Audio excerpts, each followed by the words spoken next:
और दूसरी कोटि है ह्याप्त कामा, जिनके मनोरथ पूरे हो चुके हैं, उनको किसी से कोई अपेक्षा नहीं है। कोई उनको चाहे तो भला, ना चाहे तो भला।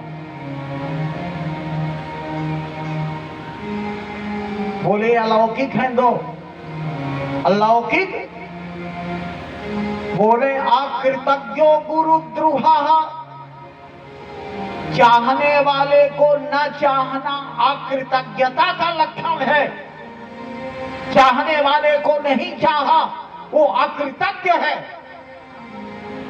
और दूसरा, चाहने वाले को चाहा नहीं, दुख दिया, ये गुरुद्रोही का लक्षण है। गोपियों ने कहा इसी दो में से तुम हो कोई, चाहे अकृतज्ञ हो चाहे गुरुद्रोही हो। बड़ी सुंदर बात सुखदेव जी कहते हैं, भगवान उत्तर दे रहे हैं, ना हम तु सख्यो भजे तो भी जंतु भजाम्य मीसा मनुवृत्ति वृत्तये यथा धनो लब्ध धने विनष्टे तच्चिंतया निभृतो न वेद।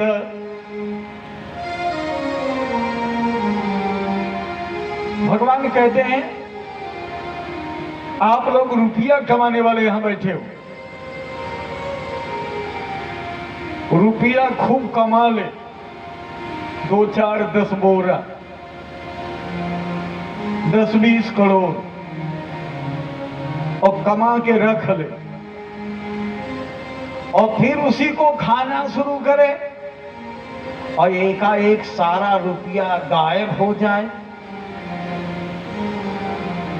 वो व्यक्ति फिर से तड़पने लगता है कि मेरा वो पैसा फिर से कैसे मिल जाए। भगवान कहते हैं, इसी प्रकार मैं जीव से मिलकर और दूरी बना लेता हूं कि मुझको पाने के लिए वो फिर तड़पने लगे।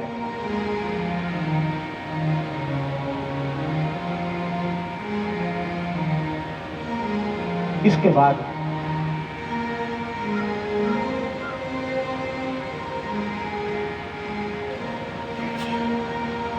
भगवान रास करते हैं। रास का एक संदर्भ आपको बता दूं। सुखदेव जी महाराज कहते हैं कि कन्हैया जब जमुना के किनारे बंसी बजाता तो सभी ब्रजवासियों की जो ब्रजांगनाएं होती वो दौड़ पड़ती, और दौड़ने की स्थिति बड़ी खतरनाक थी। अगर इसे गंदी हरकत आप समझते हो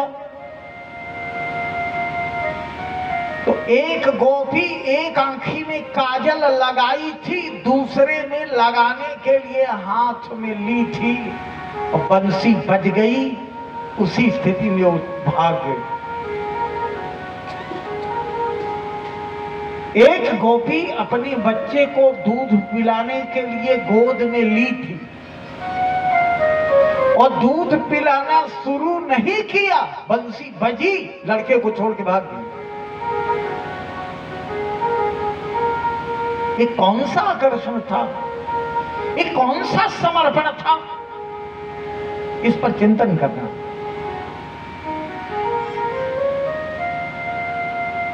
लोग बात कहते हैं कि वो स्त्रियां मन चली रही होंगी, वो कन्हैया भी मन चला रहा होगा। ये ज्यादा पढ़े लिखे लोग इसका चिंतन करते हैं, मैं उनका समाधान कर रहा हूं।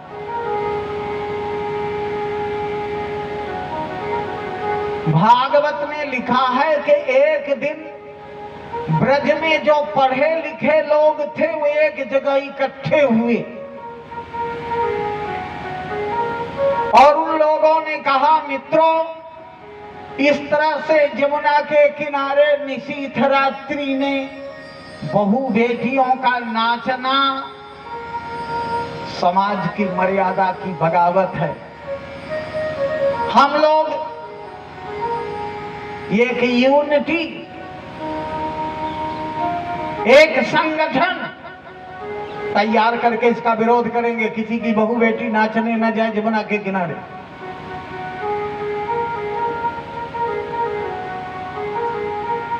तैयार हो गए।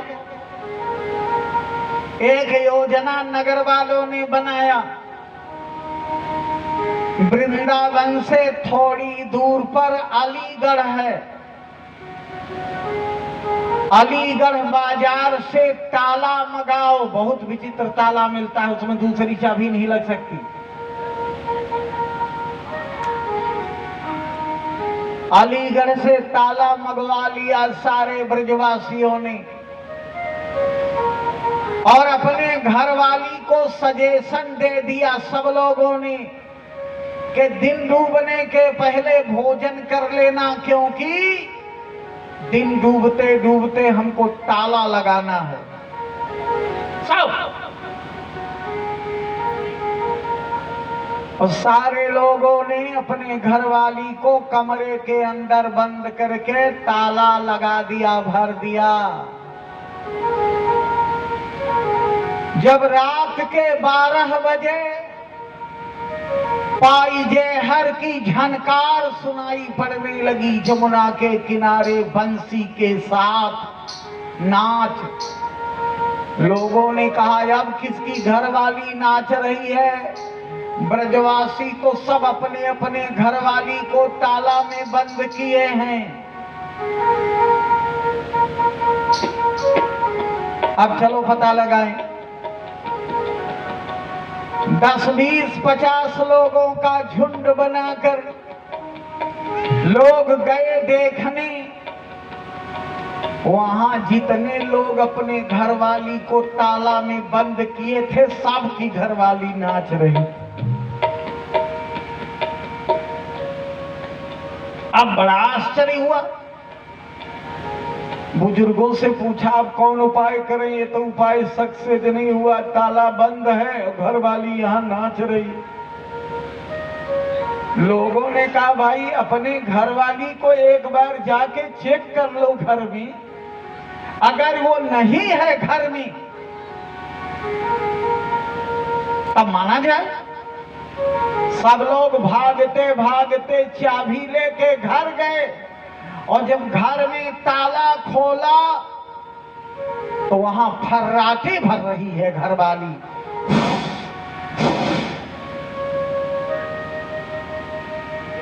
अब सबका मस्तिष्क पंचर हो गया। वहां नाच रही है, यहां सो रही है। अब इसमें ओरिजिनल कौन है, डुप्लीकेट कौन है? बहुत बड़ा आश्चर्य। 2-3 चक्कर मारे, घर वहां गए, दोनों जगह वही घरवाली, वही साड़ी, वही सरी। तब 2-4 पढ़े लिखे लोगों ने अपने घरवाली से हाथ जोड़ के पूछा कि अब सही सही बता दो, जो घर में सो रही है वो हमारी घरवाली है कि जो नाच रही है वो हमारी घरवाली है? बड़ा सुंदर उत्तर गोपियां देती हैं। नासूयं खलु कृष्णाय मोहितास्तस्य मायया मन्यमाना स्वपार्श्वस्थान् स्वान् स्वान् दारान् ब्रजौकसः।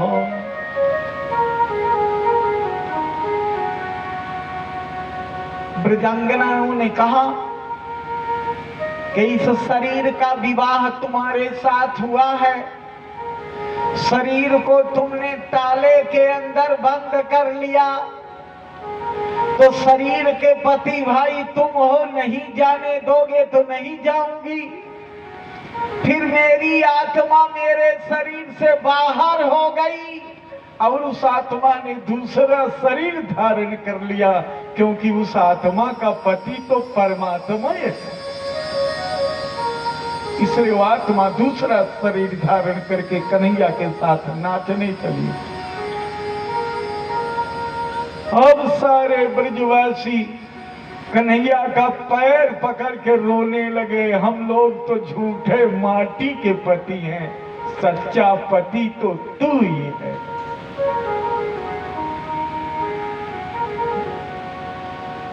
बोलो भक्त वत्सल भगवान की जय। और तब भगवान ने रास मंडली अर्जित करके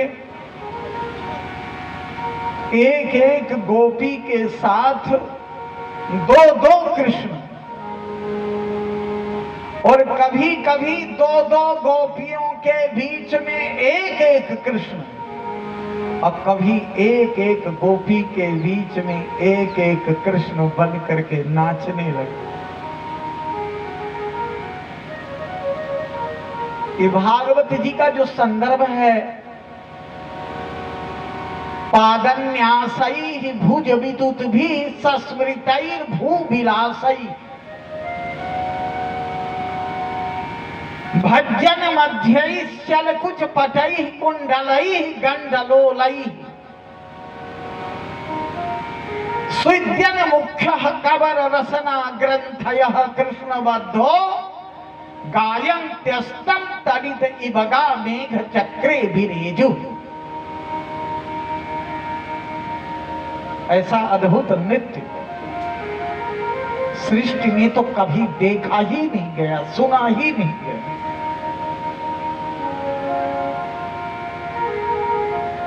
सुखदेव जी महाराज कहते हैं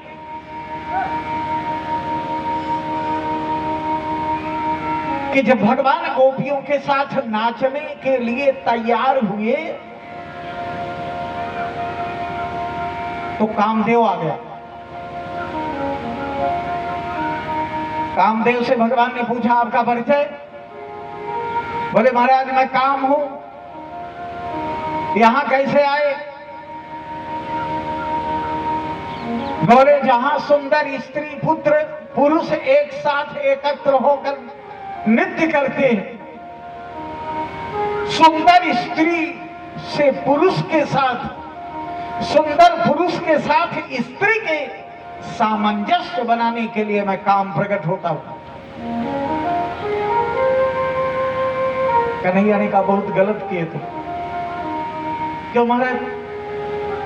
बोले आज तक काम को जीतने के लिए लोग जटा रखाते थे, भस्म रमाते थे, एकांत वन में वास करते थे, लेकिन तुम्हें याद न होगा कामदेव, मैं असंख्य विश्व सुंदरी गोपियों के बीच नाच करके काम को जीतूंगा।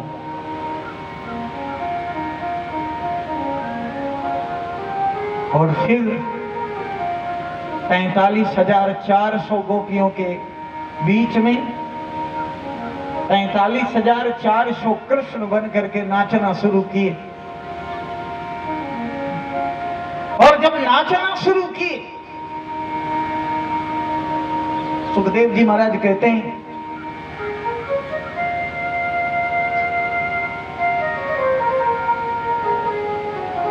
कि 43,400 गोपियों के साथ 43,400 कृष्ण नाच रहे हैं। राजा परीक्षित उठ के खड़े हो गए और कहे महाराज हम ऐसी भागवत न सुन पाएंगे, क्योंकि एक बार आप कहते हो संस्थापनाय धर्मस्य,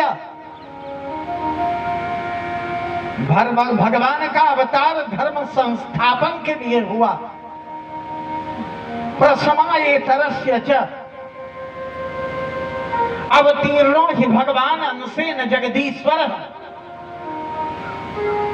भगवान का अवतार धर्म संस्थापन के लिए हुआ। तो मैं आपसे पूछना चाहता हूं, सा कथन धर्म सेतु नाम वक्ता कर्ता भी रक्षिता प्रतीपम आचरत ब्रह्मण परदाराभिमर्शनम। ये पराई नारी के साथ हाथ पकड़ के नाचने वाला धर्म संस्थापक तो नहीं हो सकता महाराज। ये आप कैसी कथा सुना रहे हो? फिर संसार भगवान का नकल करता है।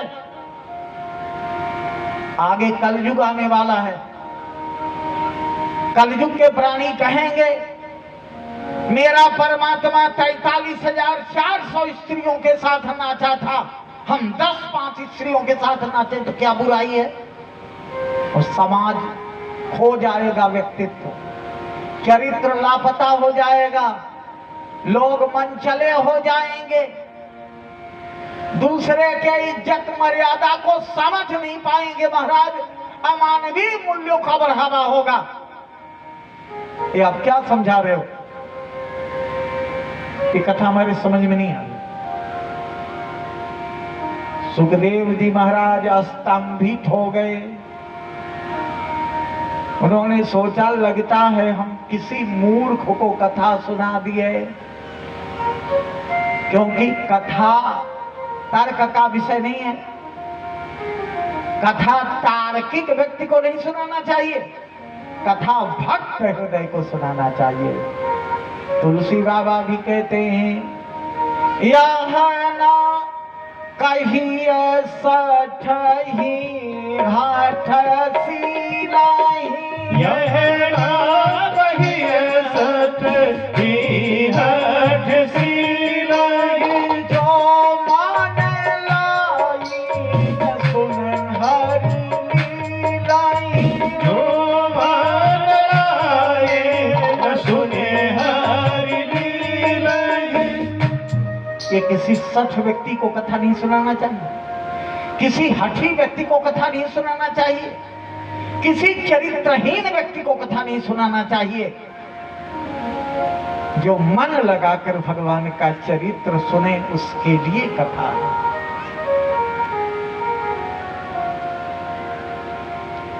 सुखदेव जी मौन रहे। पहले तो उन्होंने निश्चय कर लिया कि हमको कथा सुनाने नहीं है राजा परीक्षित को। थोड़ी देर में जब भगवान का चिंतन किए तो उत्तर आया कि राजा परीक्षित का प्रश्न नहीं है, ये कलयुग के प्राणियों का प्रश्न है। कलयुग के जीव प्रश्न करेंगे इस तरह से, उत्तर कौन देगा? आज सुखदेव जिंदा हैं, आज उत्तर मिल सकता है, कल सुखदेव जी नहीं रहेंगे तो कौन उत्तर देगा? इसलिए बड़े गंभीर वाणी से उत्तर देने लगे सुखदेव जी। कहते धर्म व्यतिक्रमो दृष्टा ईश्वराणां च साहसम् तेजीयसां न दोषाय बहने सर्वभुजो यथा।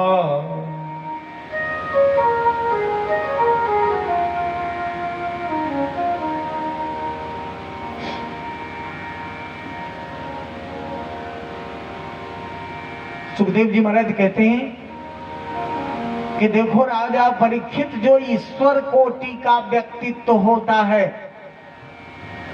उसमें कोई दोष नहीं होता, ईश्वर में दोष होता ही नहीं।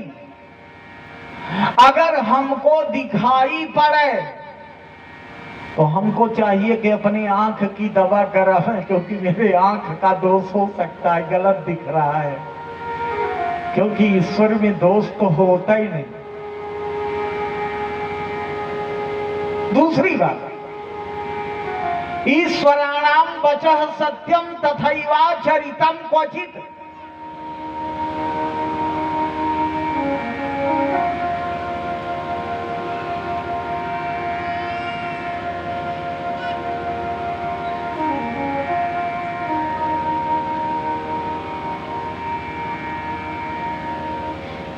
ईश्वर की वाणी सत्य है। ईश्वर जी ने जो कहा है, तेषां यत्सो बचो युक्तम बुद्धिमांस तत्समाचरे।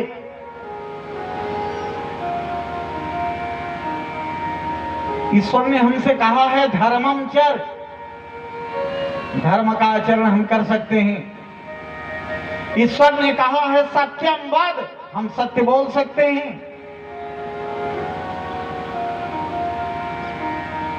लेकिन ईश्वर ने जो किया है वो हम नहीं कर सकते। करोगे? अगर करोगे तो मैं आपसे पूछता हूं,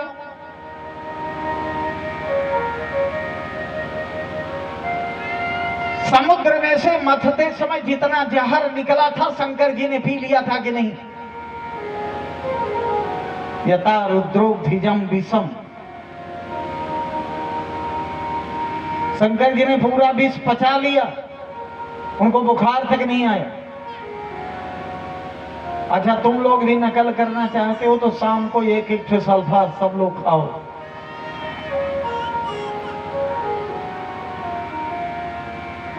सवेरा होने के पहले पोस्टमार्टम की तैयारी होने लगेगी। शंकर जी ने जो किया वो हम नहीं कर सकते। ईश्वर ने जो कहा तथैवाचरितम क्वचित, कहीं कहीं आचरण भी ईश्वर का करना चाहिए। जैसे राम जी आचरण करते हैं, प्रातः काल उठ के रघुनाथा, प्रातः काल उठ के रघुनाथा, मातो पिता गुरु नावहि माता, मातो पिता गुरु नावहि माता, आय सो मागी करहि पूर काजा, आय सुहागी करहि पूर काजा, देखी चरित हर सै मन राजा, देखी चरित हर सै मन राजा, अनुज सखा संग भोजन करहि, अनुज सखा संग भोजन करहि, अनुज सखा संग भोजन करहि, अनुज सखा संग भोजन करहि, बोलनि मिलनि विनय मन भरहि, बोलनि मिलनि विनय मन भरहि। राम जी अपनी बोली से, अपने मिलन से, अपनी विनम्रता से पूरे राम राज्य को प्रभावित कर लेते हैं। ये हम भी कर सकते हैं, ये हमको भी करना चाहिए। एक बात राजा परीक्षित से सुखदेव जी कहते हैं, फिर ईश्वर और जीव में अंतर है। ईश्वर जीव का अंशी है और जीव ईश्वर का अंश है। अंश और अंशी में अंतर होता है। प्रमाण, जैसे आप गंगा नहाने जाओ और जब गंगा के किनारे पहुंचो तो 50 सूअर उसमें डुबकी लगा रहे हो। अब सूअर देख करके आप गंगा जी से लौट आओगे, क्या करोगे? बोले हम सूअर भगा करके गंगा नहाएंगे।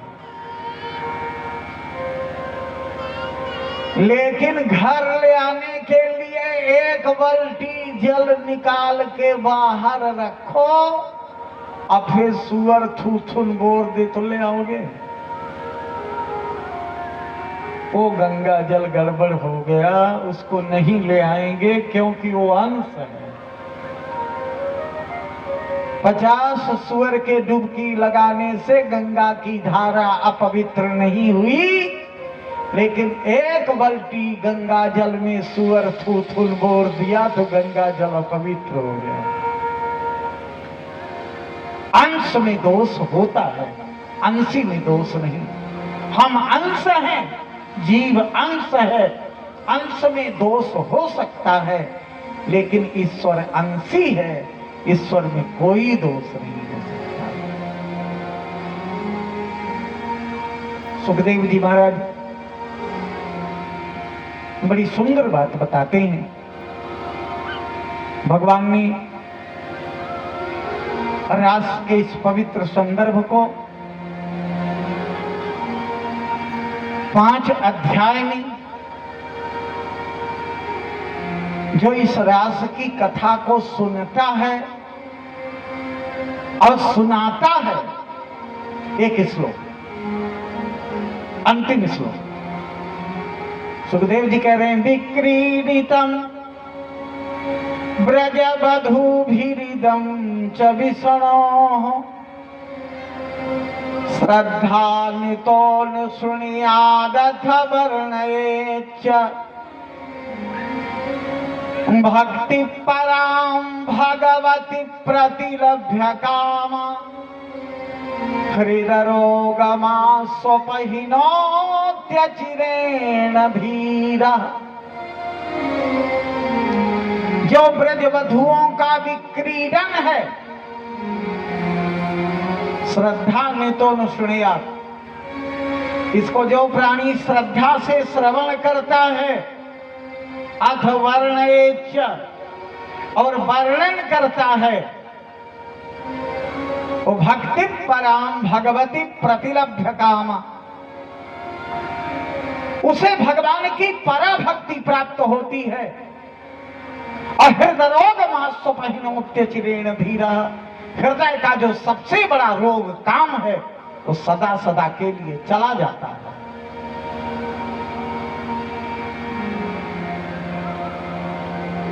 इस रास पंचाध्यायी की पवित्र गाथा के सुखदेव जी फलश्रुति सुनाते हैं और 2 बार कीर्तन, फिर आगे की कथा। कृष्ण गोविंद गोविंद गोपाला, कृष्ण